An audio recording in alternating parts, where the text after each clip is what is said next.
Assalamualaikum warahmatullahi wabarakatuh. Waalaikumsalam warahmatullahi wabarakatuh. Selamat pagi teman-teman. Bagaimana kabarnya hari ini? Sehat?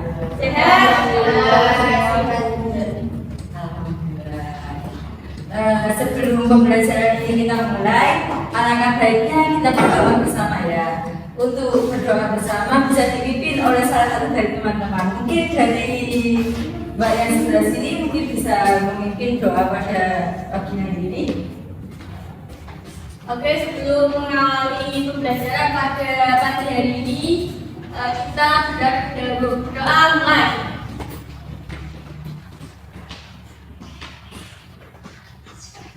Doa selesai. Terima kasih untuk Mbak yang sebelah sini. Sebelum kita mulai pembelajaran pada pagi hari ini, izinkan saya untuk memperkenalkan diri terlebih dahulu. Nama saya Alma Evania, biasa dipanggil Alma. Saya sebagai tutor dari mata pelajaran ilmu pengetahuan alam di kesetaraan paket A pada kelas ini. Saya berasal dari Lamongan. Di sini ada yang dari Lamongan? Enggak ada. Oh, enggak ada. Baik. Kalian kan sudah mengenal saya. Jadi selanjutnya bisa untuk perkenalan diri mulai dari Mbak yang sebelah sini. Perkenalkan, saya Sofi dari Bojonegoro. Selanjutnya bisa dilanjut. Saya Asti dari Kediri. Saya Dia dari Ponorogo. Selanjutnya. Saya Farah dari Papua. Dan selanjutnya. Saya Alif dari Gresik. Saya Ani dari Probolinggo. Terima kasih atas perkenalannya ya teman-teman. Ini dari kota yang berbeda-beda ya, dari jauh banget dari Papua. Ini apa? Semangatnya luar biasa untuk mengikuti pelajaran pada pagi hari ini. Meskipun saya tahu dari kalian mungkin ada yang sibuk bekerja atau mungkin ada yang sibuk ada urusan-urusan lainnya, tapi dengan semangatnya kalian bisa hadir untuk mencari pengetahuan dan informasi di kelas ini. Belajar bersama. Sebelumnya ada yang tahu kita pada pagi hari ini mau membahas apa ya kira-kira? Ada yang tahu? Belum tahu. Ya, jadi pada pagi hari ini kita akan membahas mengenai sistem pencernaan pada manusia. Sebelumnya teman-teman pernah berpikir kan? Ketika kalian mengonsumsi sesuatu, bagaimana itu bisa menjadi sebuah energi pada tubuh kita? Tidak. Misalnya kalian makan donat, donat kan bentuknya bulat ya. Ketika kalian makan kok bisa nanti bisa dicerna oleh tubuh dan nanti keluar dengan feses yang bentuknya berbeda. Apakah kalian pernah berpikir, pernah kepikiran seperti itu? Belum. Kira-kira kenapa gitu? Karena dicerna oleh tubuh. Ya, benar. Jadi itu adalah terjadi karena adanya sistem pencernaan pada tubuh kita atau yang disebut dengan sistem gastrointestinal. Jadi organ tubuh kita itu mengelola atau memproses makanan-makanan tersebut menjadi zat-zat yang nantinya akan diserap oleh tubuh kita dan nantinya akan berubah menjadi energi yang kita gunakan untuk aktivitas sehari-hari kita. Selanjutnya secara umum proses pencernaan pada manusia itu ada dua. Yang pertama tidak saya tuliskan.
Jadi proses pencernaan pada tubuh kita itu ada dua jenis. Yang pertama ada proses pencernaan mekanik dan yang kedua ada proses pencernaan kimiawi.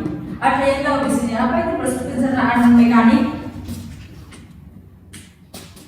Mungkin teman-teman ada yang tahu.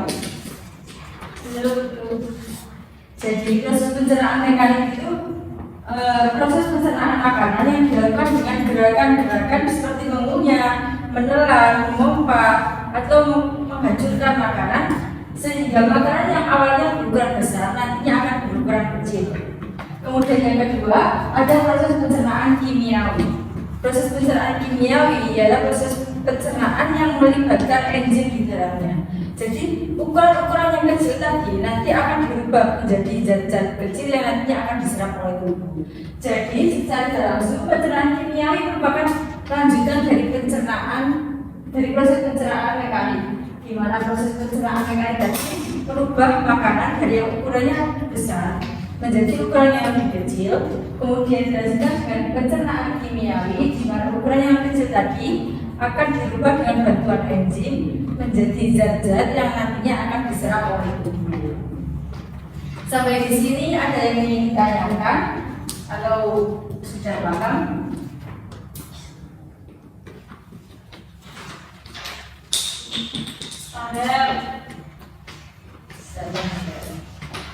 Sudah paham semuanya? Sudah benar. Baik, selanjutnya akan saya lanjutkan.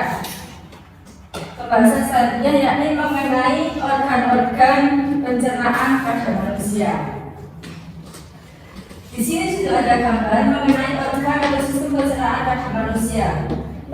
Ibaratnya dasar ini dalam tubuh kita. Jadi di dalam tubuh kita itu ada beberapa organ yang nantinya akan membantu proses pencernaan pada diri kita. Yang pertama ada mulut, kemudian ada kerongkongan, kemudian ini ada lambung, kemudian usus halus, usus besar, dan yang terakhir ada anus. Yang pertama dari mulut dulu. Mulut ini merupakan proses masuknya makanan. Yang pertama, dengan mulut ini nanti ukuran makanan yang besar tadi akan dirubah dikunyah dengan bantuan gigi.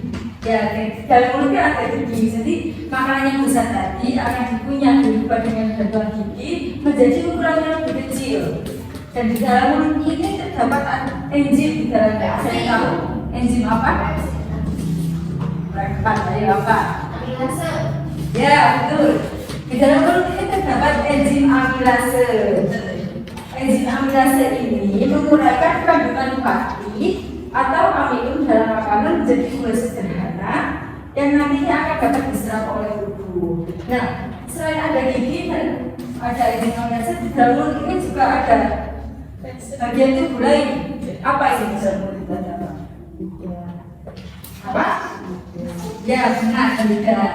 Di dalam mulut juga ada lidah. Lidah ini berfungsi untuk membantu untuk mengaduk makanan yang akan kita konsumsikan. Jadi untuk membantu pencernaan tadi ada gigi, ada lidah yang nantinya akan membantu makanan tadi akan diteruskan ke sistem pencernaan manusia yang kedua, yakni adalah kerongkongan.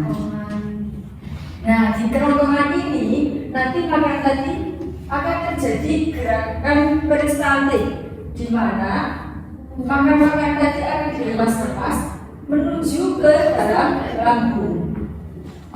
Nah, selanjutnya di dalam lambung ini terjadi sebuah pencernaan kimiawi. Masih ingat ya tadi apa yang pencernaan kimiawi? Ya, benar. Jadi di dalam lambung ini nantinya ada proses pencernaan kimiawi, di mana makanan-makanan dari mulut kemudian lanjut ke kerongkongan tadi akan dimasukkan ke dalam lambung. Nah, di lambung ini nanti akan dibantu oleh dua enzim. Ada yang tahu ada enzim apa aja itu?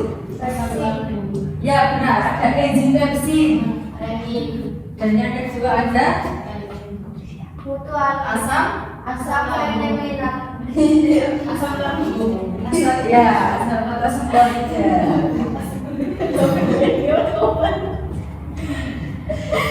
Enzim pepsin enzim yang ada di dalam ini fungsinya untuk memecah protein menjadi peptid. Ingat-ingat ya, jadi di dalam ini ada enzim pepsid yang mengubah protein menjadi peptid. Kemudian ada asam klorida. Nah, tentunya berfungsi untuk membunuh kuman atau bakteri yang terdapat dalam makanan pada lambung ini. Kemudian setelah makanan diproses secara kimiawi di dalam lambung ini, kemudian akan diteruskan ke usus halus. Nah, di usus halus ini terjadi gerakan peristaltik usus, di mana makanan akan dipecah lebih lanjut dengan bantuan enzim dan pankreas dan cairan tertentu yang dihasilkan oleh hati. Di usus halus ini terdapat 3 bagian di dalamnya. Yang pertama ada duodenum, yang kedua ada jejunum, dan yang ketiga ada ileum. Bisa diulangi Mbak Sofi, ada apa tadi? Mohon maaf, saya tadi tidak mendengarkan. Tidak aktif saya ulangi. Saya cuma bisa Jejunum. Jadi di dalam usus halus ini terdapat 3 bagian. Yang pertama duodenum atau usus 12 jari. Kemudian ada jejunum atau usus kosong. Dan ada ileum atau usus terakhir dari usus halus ini. Nah, apa aja sih fungsi dari 3 bagian usus halus tadi? Yang pertama ada duodenum. Duodenum ini bertanggung jawab untuk melanjutkan proses pemecahan makanan, sedangkan yang jejunum dan ileum tadi berfungsi untuk bertanggung jawab untuk penyerapan nutrisi dari usus ini ke seluruh aliran darah pada tubuh kita. Seperti itu. Nah, selanjutnya dari usus halus ini maka akan diteruskan ke usus besar. Di usus besar ini sisa makanan yang tidak bisa terserap dari usus halus tadi akan dibuang ke usus besar, dan di dalam usus besar nanti akan terjadi pembusukan secara alami yang dibantu oleh bakteri Escherichia coli. Jadi lagi Mbak Sofi, dibantu oleh bakteri apa tadi? Iya, Escherichia coli. Di usus besar ini juga terdapat 2 bagian. Ingat-ingat. Jadi ini terdapat 2 bagian. Yang pertama ada kolon dan yang kedua ada apa kolon? Kolon. Ya, kolon dan yang kedua ada rektum. Nah, kolon ini sebagai tempat pemadatan feses atau penyerapan kembali zat atau sisa dari makanan. Kemudian yang kedua ada rektum. Rektum ini sebagai tempat menyimpan feses sementara waktu. Rektum itu bagian yang ada di sini sebelum anus. Yang sudah inti mengalami di sini, kemudian diserap lagi, kemudian yang terakhir ada anus.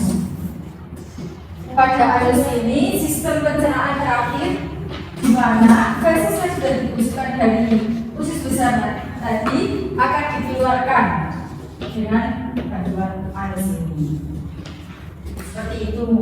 Jadi teman-teman bisa memahami atau ada yang ingin ditanyakan dari penjelasan mengenai organ sistem pencernaan manusia tadi.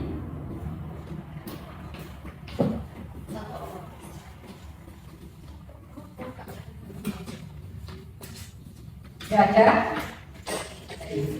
Kalau nggak ada, sebelum kita memasuki ke pembahasan selanjutnya, di sini saya akan membagi menjadi 2 kelompok.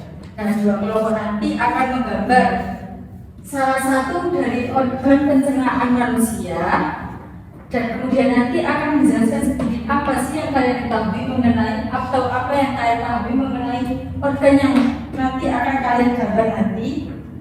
Nah, untuk kelompoknya saya bagi menjadi 2, dari kubu kanan dan kubu kiri. Nah, saya akan memberikan tugas dulu ya.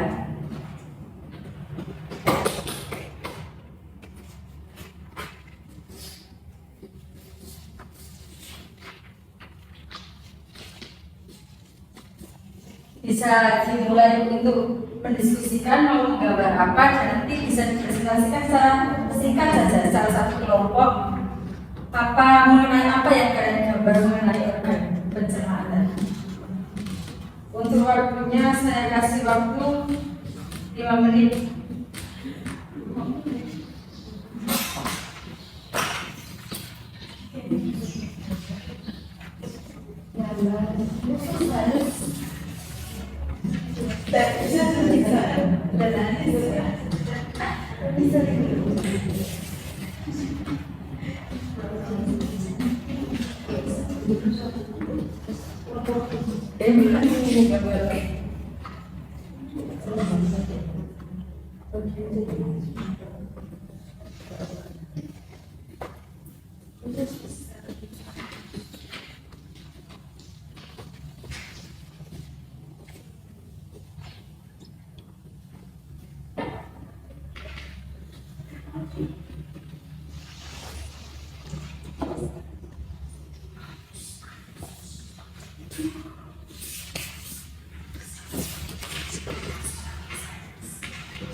Terima kasih teman-teman.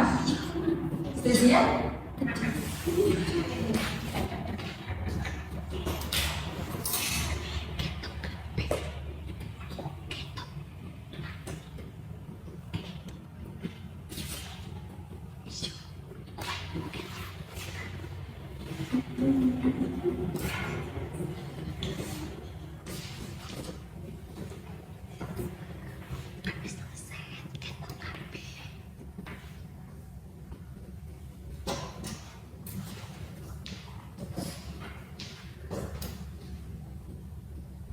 Sudah siap teman-teman?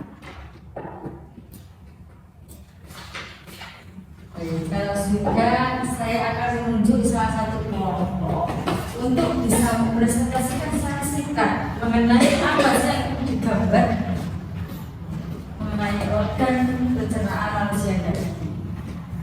Mungkin bisa dari kelompok sini. Gambar apa itu?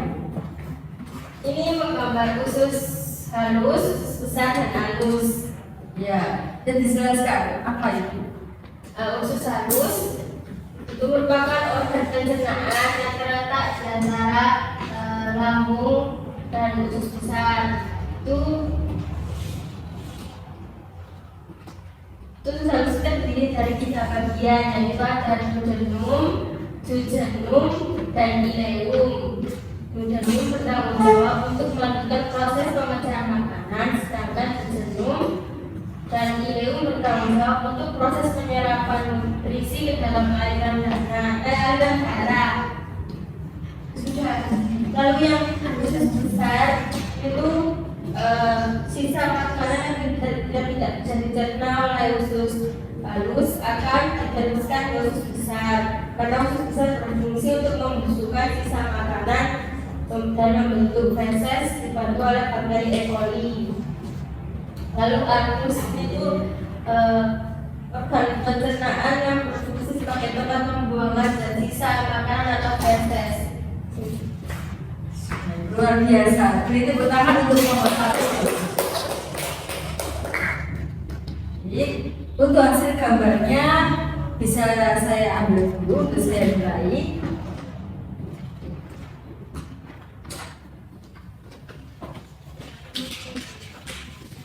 Terima kasih ya teman-teman.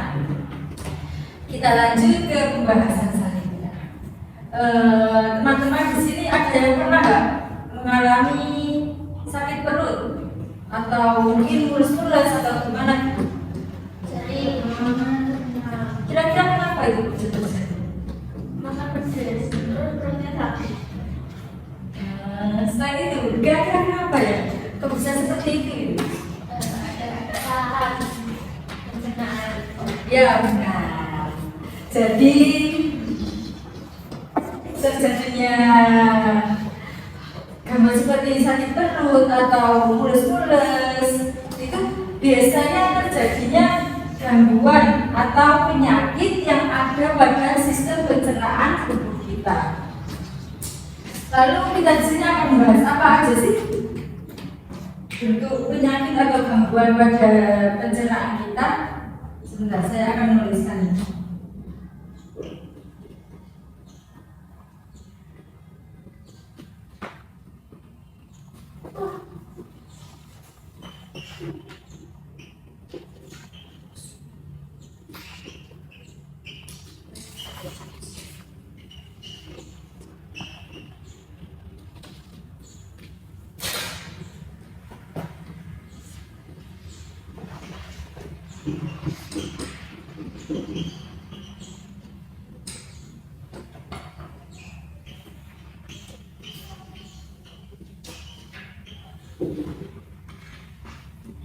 Jadi penyakit atau gangguan pada sistem pencernaan itu ada banyak macam. Yang pertama ada sembelit.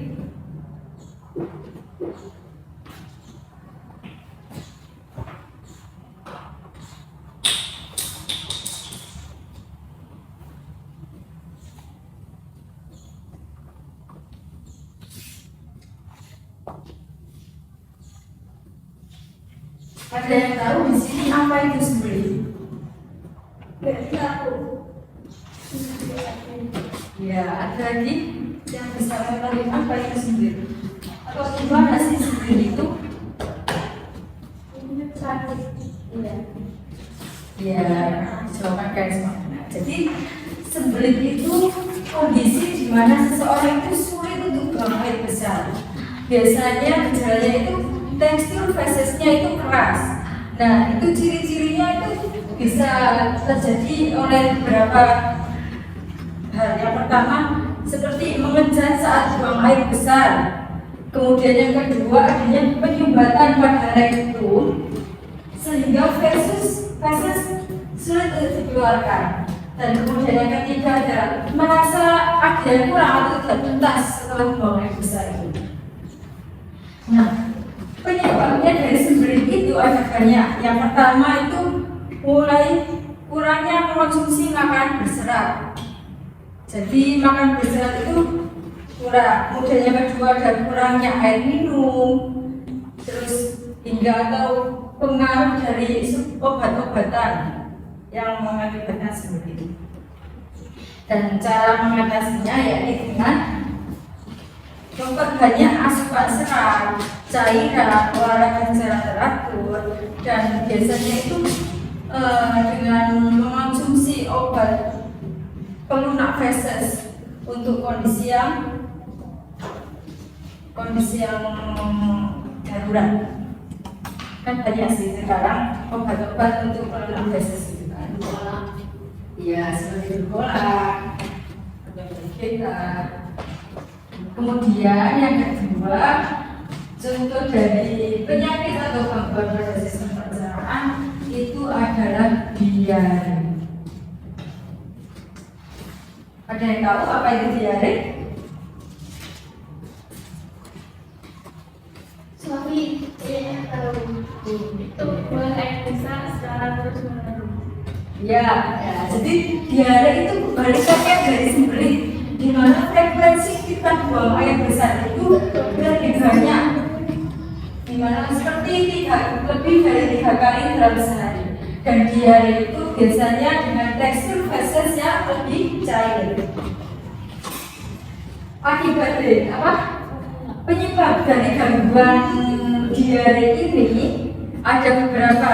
Yang pertama adalah kurangnya menjaga kebersihan. Jadi virus atau bakteri masuk ke dalam organ pencernaan kita. Kemudian yang kedua ada efek samping obat, dan yang kemudian ada efek perubahan pola makan.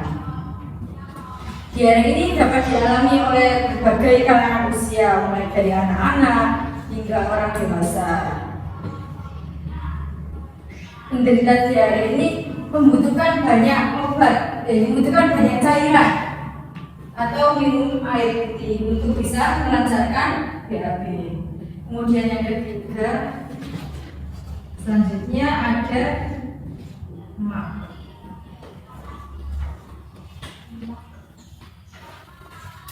di sini adalah gangguan pencernaan yang diakibatkan oleh adanya luka pada lambung dan usus 12 jari. Jadi di dalam lambung sini terdapat luka, kemudian juga ada di dalam usus 12 jari yang ada pada usus halus. Ini bisa disebabkan oleh infeksi bakteri atau virus, kemudian efek samping obat dan mengonsumsi makanan tertentu. Gejalanya pada MAM ini adalah seperti kembung, mual, pegal-pegal punggung, muntah, dan biasanya itu kurang nafsu makan. Di sini ada yang pernah mengalami MAM atau ada yang punya penyakit MAM? Sehat? Gak ada? Alhamdulillah sekarang. Ya. Baik, kita lanjut. Untuk selanjutnya, yakni ada usus buntu.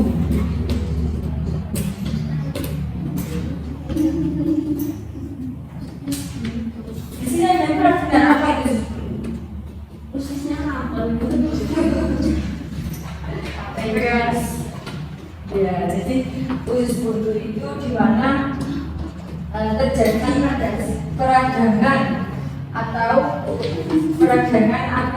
infeksi pada appendix atau usus buntu. Jadi kita semua itu mempunyai appendix, dan apabila appendix tersebut tersumbat oleh feses atau benda-benda tertentu atau kanker atau infeksi, nanti akan memperparah sistem pencernaan kita atau menghambat proses pencernaan kita, dan artinya tidak bisa untuk melancarkan proses pencernaan kita.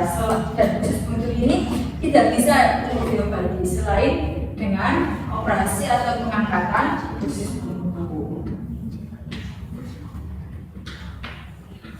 Untuk mengenai penyakit atau gangguan pada sistem pencernaan ini bisa dipahami atau ada yang ingin ditanyakan lagi?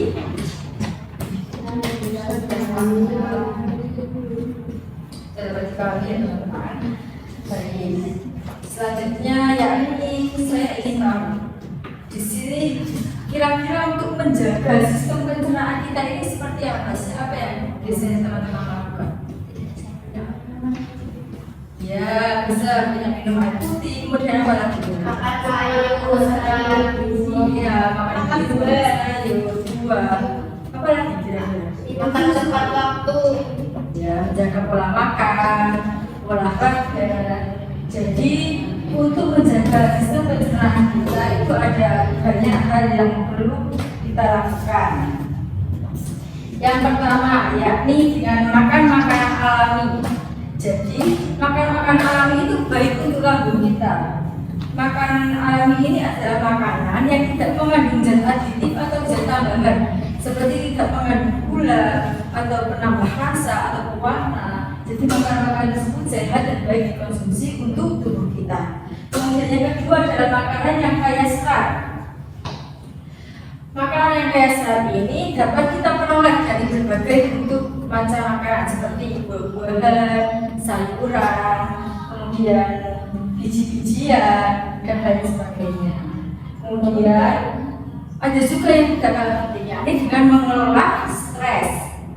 Di sini biasanya kalian mengelola stres itu apa yang kalian lakukan? Apa lagi? Kuliner. Ya, kulineran. Makan sebelah. Oh, makan cepat tidak baik ya. Jangan banyak-banyak, bisa jangan banyak. Nanti diare. Mungkin apa? Diare, jangan ulang lagi ya. Ya, jadi mengelola stres itu penting.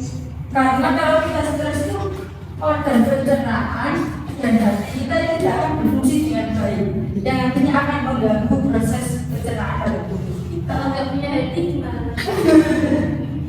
Ya kita tidak bisa hidup kalau tidak punya. Lumayan. Jadi untuk mengelola stres itu banyak bisa dilakukan dengan seperti mengobrol dengan teman, jalan-jalan, menonton film, relaksasi, dan lain sebagainya. Kemudian olahraga rutin, olahraga itu sangat penting karena dengan olahraga rutin akan melancarkan BAB kita dan untuk menjaga pencernaan kita itu juga dengan mencukupi kebutuhan cairan, banyak-banyak minum air putih. Untuk minum air putih itu minimal berapa liter dalam sehari? Ya, jadi minimal 2 liter dalam sehari untuk melancarkan BAB sehingga mencegah kita untuk mengalami apa tadi? Ya, mencegah kita untuk mengalami seperti itu teman-teman. Jadi sampai sini ada yang ingin ditanyakan atau sudah paham? Sudah cukup jelas?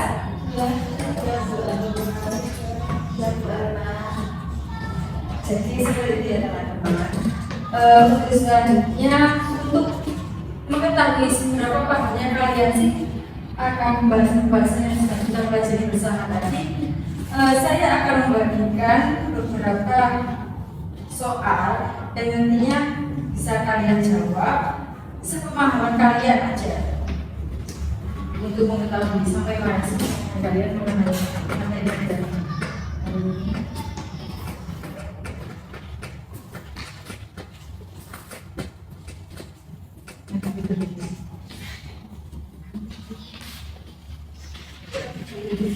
Kerjakan ya teman-teman, sebisanya aja. Jawab yang benar, jangan asal.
Sudah teman-teman? Jika sudah, saya ambil ya jawabannya. Nanti akan saya koreksi dan hasilnya insya Allah saya bagikan minggu depan ke teman-teman. Sudah?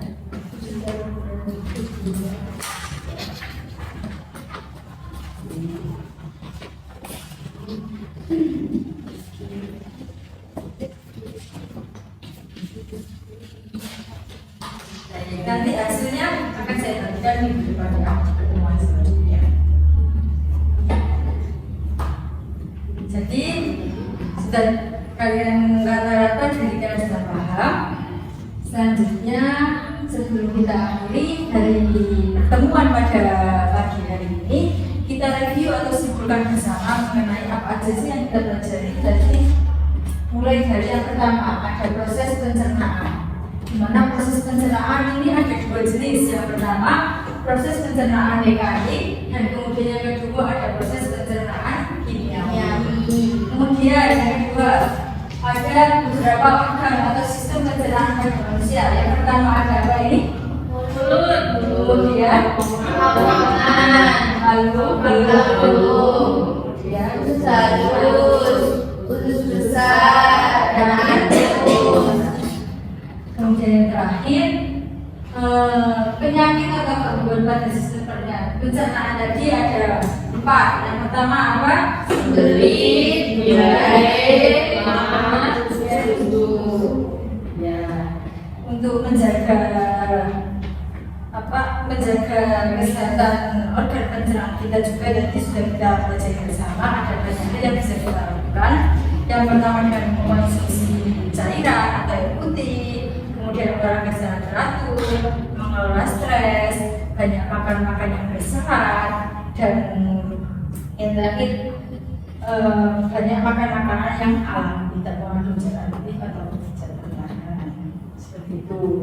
Baik, ini sebab semua kan ya? Ada ditanyakan lagi? Jadi sebelum diakhiri, alangkah baiknya kita akhiri dengan membaca doa bersama. Sebelumnya, saya meminta salah satu dari teman-teman untuk memimpin doa pada pagi hari ini. Karena tadi Mbak Sofi sepertinya sudah, sekarang saya minta untuk Mbak Farah memimpin doa untuk menutup pertemuan kita pada. Baiklah, untuk menutup pembelajaran kali ini, marilah kita berdoa sesuai dengan keyakinan masing-masing. Berdoa dimulai.